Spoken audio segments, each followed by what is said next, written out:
देख के चलो सभी लोग, मैं भी मकोड़े बहुत हैं नीचे।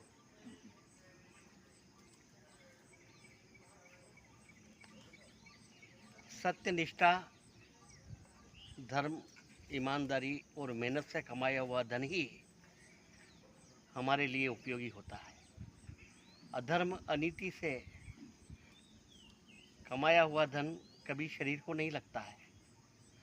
वह पैसा हमें अच्छा तो लगता है, परंतु वह हमारे किसी काम का नहीं है। रिश्वतखोरी और भ्रष्टाचार से कितना ही पैसा कमा लो और उसे इकट्ठा कर लो, पर वो एक दिन ईडी वाले आएंगे और सब वो लेकर जाएंगे, छापा पड़ेगा और आपके पास में कुछ नहीं बचेगा सिवाय बदनामी के।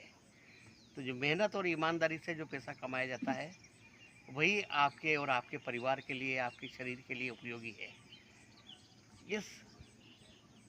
इस सिद्धांत को हम एक दृष्टांत से समझेंगे कि एक गांव में, एक घर में एक बहू सुबह में कचरा निकाल रही थी, झाड़ू लगा रही थी। झाड़ू लगाते लगाते उसके मुंह में पान, सुपारी, सौंफ थी, तो उसे पीक थूक आया, तो उसने थूक दिया, तो वो थूक जा करके उसके घर की जो यज्ञ की वेदी थी, उस वेदी में वो थूक गिर गया।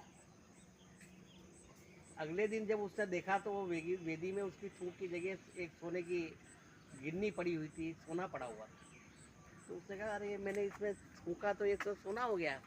तो यज्ञ की वेदी में थूकने से सोना बन जाता है। तो उसने उस सोने को लिया और अगले दिन भी उसने कहा कि आज फिर थूकती हूँ। अगले दिन फिर उसने थूका तो फिर सोना बन गया। इस तरह से उसके पास में सोना इकट्ठा होता गया। वो सुनार के पास में गई और उससे बहुत सारे जेवर बनवा लिए और पूरे शरीर उसका जेवर से हो गया। तब सब आसपास की औरतों ने, पड़ोसनों ने, उनने कहा कि इतना सारा सोना तेरे पास, इतने सारे जेवर ये के कहाँ से आए, कैसे आए? तब उसने राज की बात बताई कि मैं रोज़ सुबह में हमारे घर में एक यज्ञ की वेदी है, उसमें थूक देती हूँ तो वो सोना बन जाता है।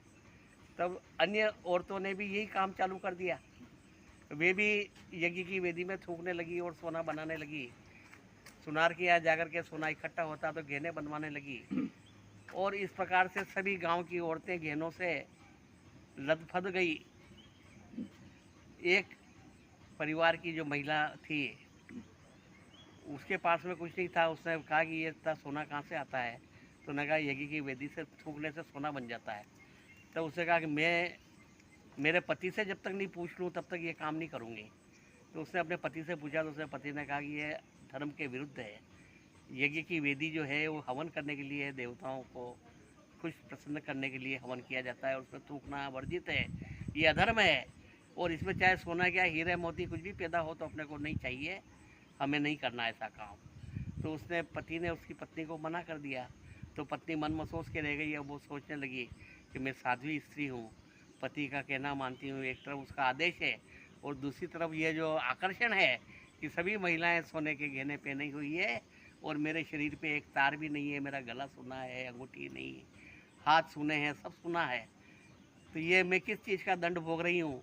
और इस तरह से सोचते सोचते वो धीरे धीरे बीमार रहने लगी, अवसाद में चली गई। तब उसके पति ने ताड़ लिया कि इसे क्या बीमारी है। ये इस प्रकार से अन्य महिलाओं का सोना और जेवर देख करके मन ही मन कुड़ती है और अवसाद में चली गई है, मुझे इसका कोई उपाय करना चाहिए। तो एक दिन उसने अपनी पत्नी को आधी रात को कहा कि सब सामान बांध लो और अपने को ये गांव छोड़ के यहाँ से चलना है और सूर्योदय से पहले अपने को ये गांव छोड़ देना चाहिए। तो उन्होंने गाड़ी में सब घर का सामान भरा और निकल गए। जैसे ही वो गांव के बाहर गए और गांव की सीमा से उस पार निकले और अचानक जोरदार विस्फोट हुआ और पूरा गांव धू धू के जलने लगा। उस गांव में न एक मकान सुरक्षित बचा, न एक व्यक्ति जीवित बचा, सब मर गए। तब उसकी पत्नी को उस पति ने कहा कि देखा, ये सब अन्याय से उपार्जित किया हुआ धन सोना था, ये एक दिन काल कलवित हो गया और विनाश की भेंट चढ़ गया। तो और हम इसलिए बच गए कि हमने इसका प्रयोग नहीं किया था। और वो लोग भी आज दिन तक इसलिए बचे हुए थे कि हम उस घर में, धर्मात्मा उस गांव में रहते थे और जब हम बाहर निकल गए तब उनकी ये दशा हुई कि वे सभी काल कलवित हो गए। तो ये दृष्टांत हमें ये बताता है कि जो अधर्म से उपार्जित चाहे धन संपत्ति, सोना जो भी है, वे अंत में विनाशकारी है और मेहनत से कमाया हुआ धन, मेहनत और ईमानदारी से परिश्रम से किया हुआ उपार्जित धन ही हमारे परिवार के लिए, हमारे शरीर के लिए उपयोगी होता है। अन्यथा यह सब मोह माया है और मन को समझाने की और कुछ करने की विधियाँ।